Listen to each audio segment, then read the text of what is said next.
da democracia. A renúncia forçada de Getúlio Vargas, em 1945, marcou o fim do regime autoritário do Estado moderno. A redemocratização começou com eleições gerais em todo o Brasil, em dezembro do mesmo ano.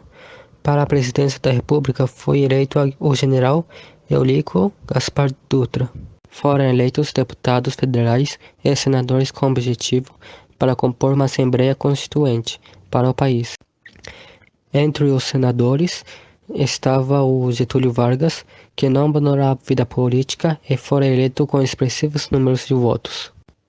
Instalada em 2 de fevereiro de 1946, a Assembleia Constituinte era composta por representantes dos principais partidos políticos da época: Partido Social Democrático, PSD, União Democrático Nacional, UDN, Partido Trabalhista Brasileiro, PTB, Partido Comunista do Brasil, PSB. 18 de setembro de 1946, foi promulgada a 5ª Constituição Brasileira, que vigorou até 1967. De seu conteúdo, podemos destacar, de modo geral, alguns pontos principais. Essa Constituição conferia poderes ao Legislativo, ao Executivo e ao Judiciário, para que atuassem de modo independente e com equilíbrio de forças. Direito do voto. Confirmação do voto secreto e universal para os maiores de 18 anos. Continua sem direito ao voto analfabetos, cabos e soldados. Direito de greve para os trabalhadores, mediante a apreciação da Justiça do Trabalho. Manteve-se o controle, pelo governo, dos sindicatos de trabalhadores. Mandatos eletivos. Estabelecimento do mandato presidencial de 5 anos, proibindo-se a reeleição. Os deputados teriam mandato de 4 anos, e sua reeleição seria permitida. Por sua vez, os senadores têm mandato de 8 anos, sendo em número de 3 para cada estado de federação. Direito dos cidadãos. Garantia constitucional de direitos fundamentais, como a liberdade de pensamento, de crença religiosa, de expressão, de locomoção e de associação da classe. Governo Dutra. Ministro da Guerra durante o Estado Novo, no período da Segunda Guerra Mundial. O general Eulíquio Gaspar Dutra concorreu às eleições presidenciais de 1945 pelo PSD. O governo do general Dutra foi influenciado pelos acontecimentos internacionais que marcaram o pós-guerra. Foi nesse contexto que o governo brasileiro optou por um alinhamento com o bloco liderado pelo governo dos Estados Unidos.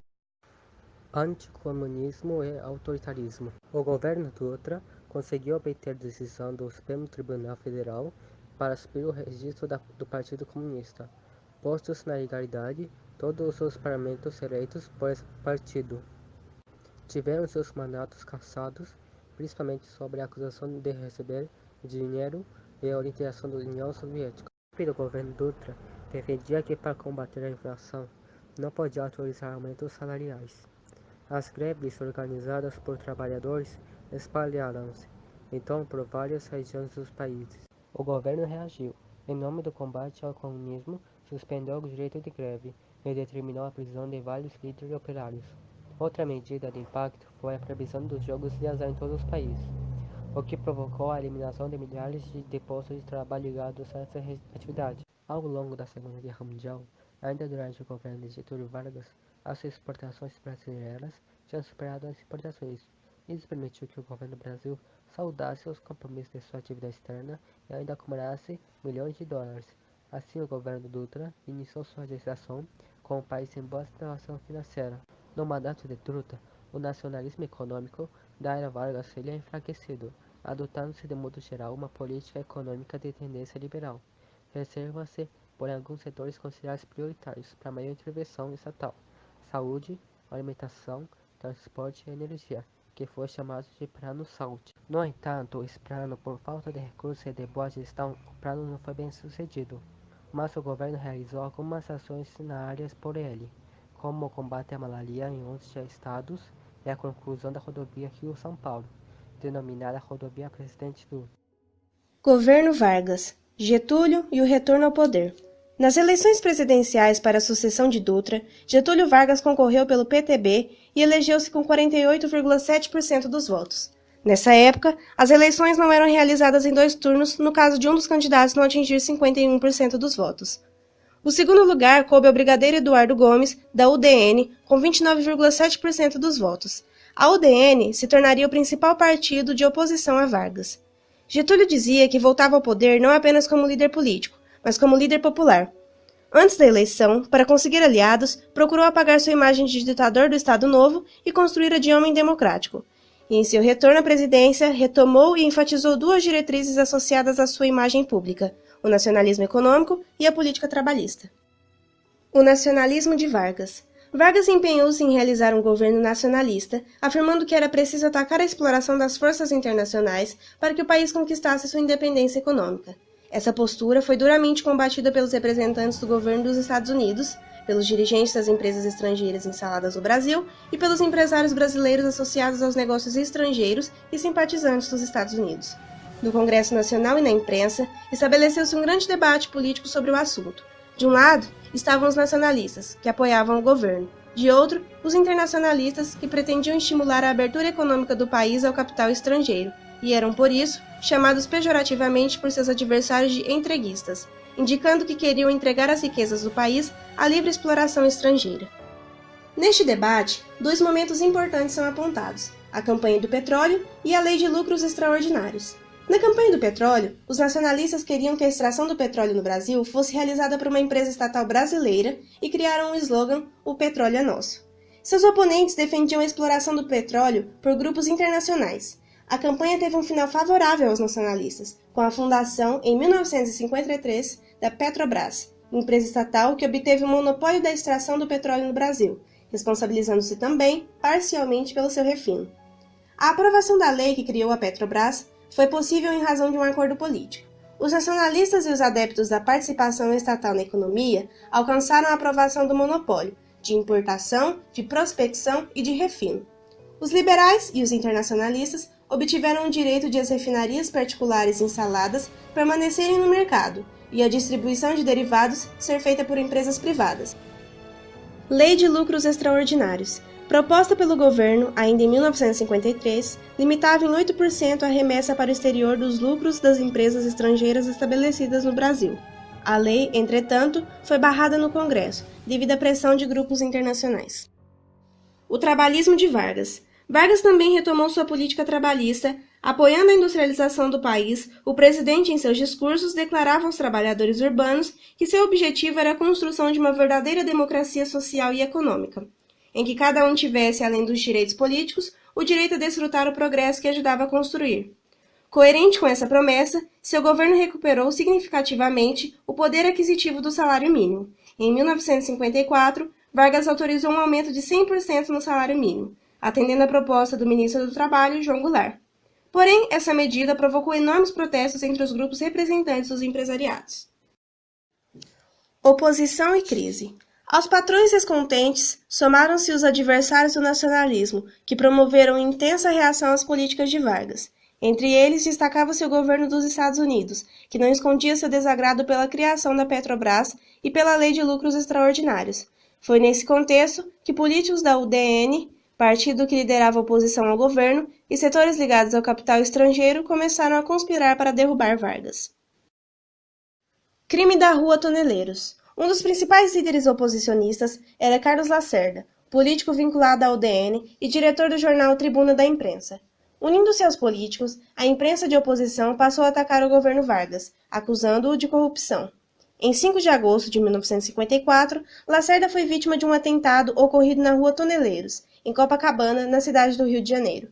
O político levou um tiro no pé, mas escapou com vida. Já o major da aeronáutica que o acompanhava, Rubem Vaz, morreu.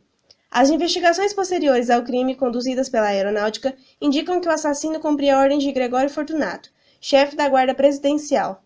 Informado sobre essas conclusões, conta-se que Getúlio teria desabafado: "Acho que estou sobre um mar de lama." Ainda constitui objeto de incertezas o envolvimento do presidente no atentado. Morte de Vargas. As notícias sobre o crime da Rua Toneleiros tiveram grande repercussão na imprensa. A oposição multiplicou os ataques ao governo federal. Nos dias 22 e 23 de agosto, manifestações de oficiais militares exigiram a renúncia de Getúlio Vargas, que se recusava a deixar o cargo, embora não tivesse condições para reagir. Isolado politicamente, Vargas escreveu no dia seguinte uma carta-testamento ao povo brasileiro e, em seguida, suicidou-se com um tiro no coração. No período que ainda faltava para o término do mandato de Vargas, cerca de 1 ano e meio, a presidência da República foi exercida inicialmente pelo vice-presidente Café Filho, que depois se afastou sob a alegação de motivos de saúde.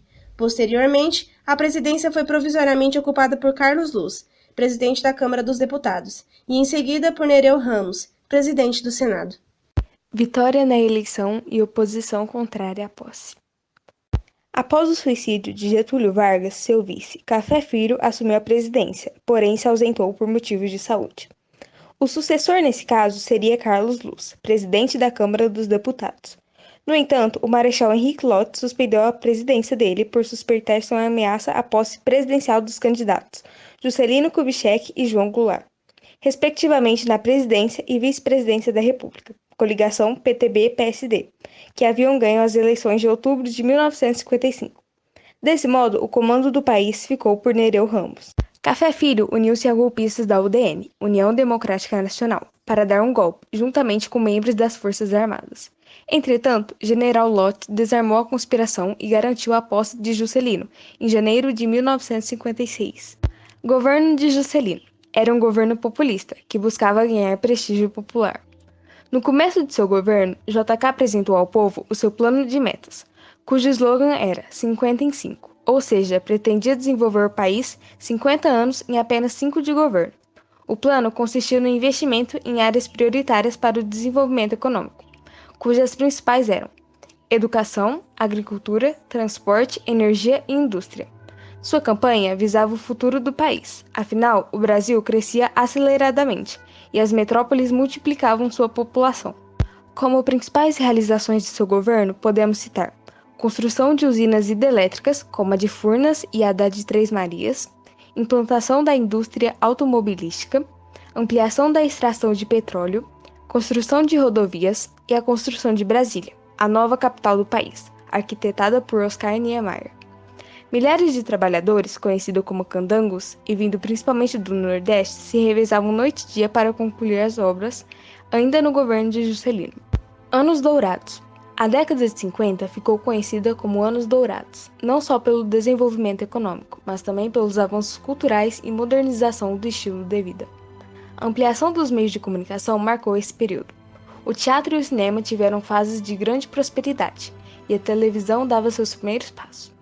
Assim como Vargas, Juscelino soube usar de seu carisma para com o povo, e assim ficou conhecido como Presidente Bossa Nova, ritmo que começou a ficar conhecido nessa época. Por sua simpatia, JK foi inclusive tema de uma bossa nova. Custos sociais e econômicos. A política desenvolvimentista de Juscelino e de seu plano de metas trouxe também custos sociais e econômicos, como aumento da dívida externa. Os empréstimos obtidos no exterior para a realização das obras aumentaram a dívida externa brasileira. Êxodo rural. Atraídos pelo desenvolvimento industrial, milhões de brasileiros saíam do campo e iam para a cidade em busca de emprego, mas a maioria encontrava miséria. Acusações de corrupção.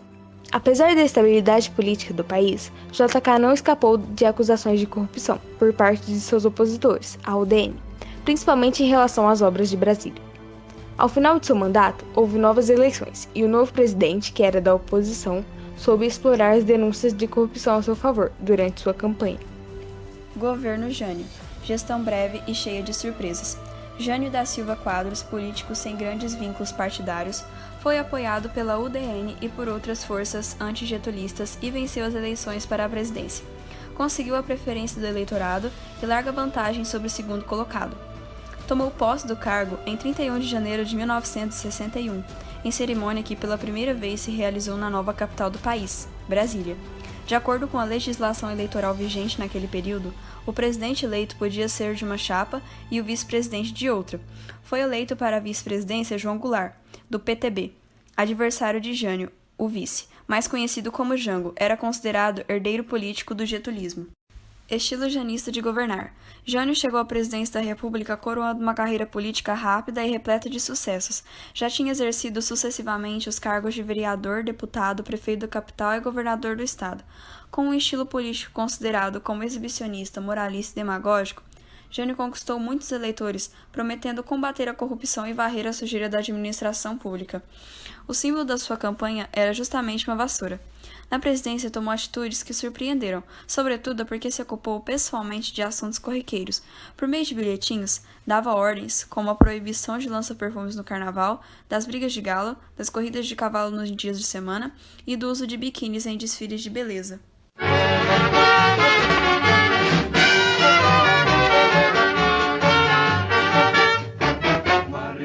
Varre, varre, varre, varre, vassourinha.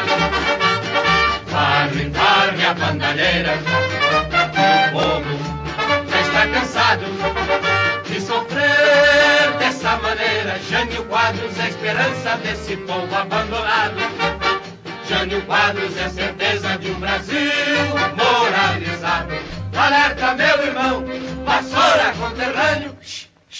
Vamos vencer com Jânio. Em toda a história do Brasil, nunca foi tão fácil escolher o melhor. Para presidente da República, vote em Jânio Quadros. Surpresas e contradições. Os analistas políticos consideram Jânio Quadros uma figura política difícil de ser definida.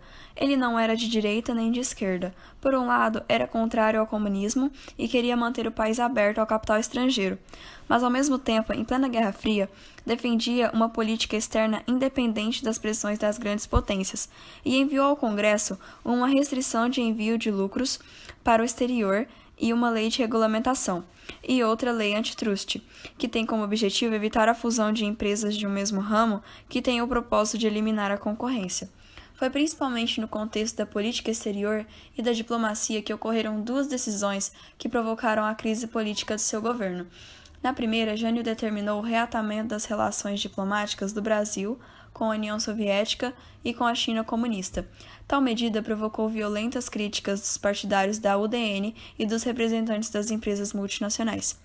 Na segunda, em agosto de 1966, Jânio Quadros condecorou o ministro da Economia de Cuba, Ernesto Che Guevara, com a principal comenda brasileira, a Ordem do Cruzeiro do Sul. Era uma homenagem pública a um dos principais líderes da Revolução Socialista Cubana, o que deixou as elites capitalistas de sobreaviso. Oposição e renúncia. Diante das atitudes do presidente, a UDN rompeu com o governo. Por meio de uma rede de televisão, o líder udenista Carlos Lacerda acusou Jânio de abrir as portas do Brasil ao comunismo internacional.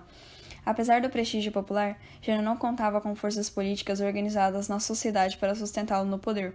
Sem o apoio da UDN, dos grandes empresários e dos grupos que dominavam a imprensa, o presidente tomou mais uma decisão que surpreendeu o país. Renunciou ao cargo em 25 de agosto de 1961, deixando uma carta de renúncia endereçada ao Congresso, na qual justificava sua atitude. Segundo algumas fontes próximas, ele teria pretendido, com a carta de renúncia, gerar uma mobilização de forças populares e militares a favor de sua continuidade, o que lhe daria maiores poderes contra seus opositores. Mas isso não ocorreu. Sem demora, o Congresso aceitou seu pedido de renúncia. Depois desse episódio, o retorno de Jânio Quadros a um cargo político só ocorreria em 1985, quando se reelegeu prefeito da cidade de São Paulo, mantendo seu estilo excêntrico de governar. Crise da posse de Goulart. De acordo com as normas constitucionais, com a renúncia de Jânio, a presidência deveria ser ocupada pelo vice-presidente da República, João Goulart. Como ele estava em visita oficial à China comunista, tomou posse do cargo interinamente, conforme determinava a Constituição. O presidente da Câmara dos Deputados que governaria até a volta de Jango ao Brasil. Golpistas versus legalistas. A renúncia de Jango ia de encontro aos interesses udenistas e dos demais grupos da oposição, mas o mesmo não ocorria em relação à posse de Jango. Uma junta militar declarou veto ao vice-presidente, provocando a reação de diversos setores políticos e sociais. Formaram-se dois grupos políticos opostos em relação à posse do vice-presidente. O grupo contrário à posse, que usava como argumento a acusação de que João Goulart seria um perigoso comunista, e o grupo favorável à posse, que defendia a legalidade, isto é, o cumprimento da lei e da ordem constitucional. Para representar esse grupo, foi organizada a Frente Legalista, que pretendia garantir a posse de Jango em cumprimento da lei. Solução parlamentarista. O confronto entre esses dois grupos parecia encaminhar o país a uma guerra civil. Para que isso não ocorresse, foi negociada uma solução política. O vice-presidente assumiria o poder desde que aceitasse o sistema parlamentarista. Neste sistema de governo, o presidente da República exerce apenas a chefia do Estado, enquanto a chefia do governo, poder executivo, cabe a um primeiro-ministro indicado pelo legislativo. Por essa solução, portanto, João Goulart assumiria a presidência com poderes limitados e vigiados pelo Congresso Nacional. Ele aceitou a condição negociada para resolver o impasse e uma emenda constitucional aprovada pelo Congresso estabeleceu o parlamentarismo no Brasil em 30 de agosto de 1961. Eu vivi na época do governo Jânio. Na verdade, eu não votava, né? Porque eu tinha de 7 para 8 anos. É meu pai e minha mãe que votavam, né? Mas eles não votavam em quem eles queriam. Eles votavam em quem o patrão indicasse. A gente morava na roça, eles forneciam a condução, trazia a gente aqui para votar, e aí eles é que indicavam qual era o candidato que era para votar. Dava até o papelzinho para a pessoa votar. Aí minha mãe pegava o papelzinho, aí para desaforar, ela pegava e votava em outro candidato. E aí eles pegavam e ficavam colocando até aquela vassourinha nas camisetas das pessoas para poder provar que tinha votado mesmo para aquele candidato. Governo Goulart. A forma que o Congresso Nacional viu para resolver essa crise institucional foi permitir a posse de Goulart na presidência. A chefia de governo, no entanto, coube a Tancredo Neves, político do PSD mineiro, entrosado como primeiro-ministro, e ao mesmo tempo aprovar arbitrariamente o regime parlamentarista, o que limitava grandemente as ações do presidente. De fato, o parlamentarismo durou apenas 2 anos. Logo, em 1963, João convocou um plebiscito para a população decidir qual sistema de governo deveria vigorar na nação brasileira, o que resultou na volta do presidencialismo. Plano Trienal. Iniciou-se num período de graves problemas econômicos e sociais no país. Sua estratégia socioeconômica foi formalizada em 1962, por meio do Plano Trienal de Desenvolvimento Econômico e Social, organizado por Celso Furtado, economista que ocupava cargo de ministro do Planejamento. O Plano Trienal visava fundamentalmente promover melhor distribuição das riquezas nacionais, desapropriando os latifúndios improdutivos para defender interesses sociais, encampar as refinarias particulares de petróleo, reduzir a dívida externa brasileira, diminuir a inflação e manter o crescimento econômico, sem sacrificar exclusivamente os trabalhadores. Com todos os pontos apresentados sobre o plano trienal, na prática tornou-se visível a fraqueza da proposta e o fracasso era inevitável. Almejando alcançar grandes números e numerosas conquistas para a economia brasileira, o Plano Trienal se deparou em 1963 com um crescimento do PIB de apenas 0,6% e em 1964 conheceu uma inflação geral de 91,8%. Polarização da sociedade. O período do governo Goulart foi marcado desde o início pela mobilização social e política de diversos setores da sociedade brasileira. Com o tempo, esses movimentos e associações foram levando a uma radicalização das posições e das ações e a polarização social. De um lado estavam movimentos que traziam reivindicações populares e pregavam transformações que, segundo eles, visavam uma sociedade mais justa e igualitária. Eram mobilizações organizadas por um grupo como estudantes, ligados à União Nacional dos Estudantes, UNE, e à Juventude Universitária Católica, JUC, operários, ligados à Central Geral dos Trabalhadores, CGT, e camponeses, ligados às ligas camponesas, que se difundiam principalmente pelo Nordeste. Do outro lado, atuavam associações como o Instituto Brasileiro de Ação Democrática, IBAD, e o Instituto de Pesquisa e Estudos Sociais, IPES. Esses institutos opunham-se aos movimentos políticos que, segundo eles, estavam contaminados pelas ideologias comunistas e anticapitalistas. Reformas de base. Chegando a 1964, o plano trienal fracassa e as tensões sociais aumentavam no país. Então, em 3 de março de 1964, João Goulart falou para mais de 30 mil pessoas num comício em frente à Estação Central. Expôs as dificuldades do país e a necessidade de realizar um conjunto de reformas que seriam adotadas pelo seu governo. Eram as chamadas reformas de base, que acirraram ainda mais os ânimos das elites dominantes e contrariaram os interesses estrangeiros. Entre elas estavam reforma agrária, reforma urbana, reforma educacional, reforma eleitoral e reforma tributária.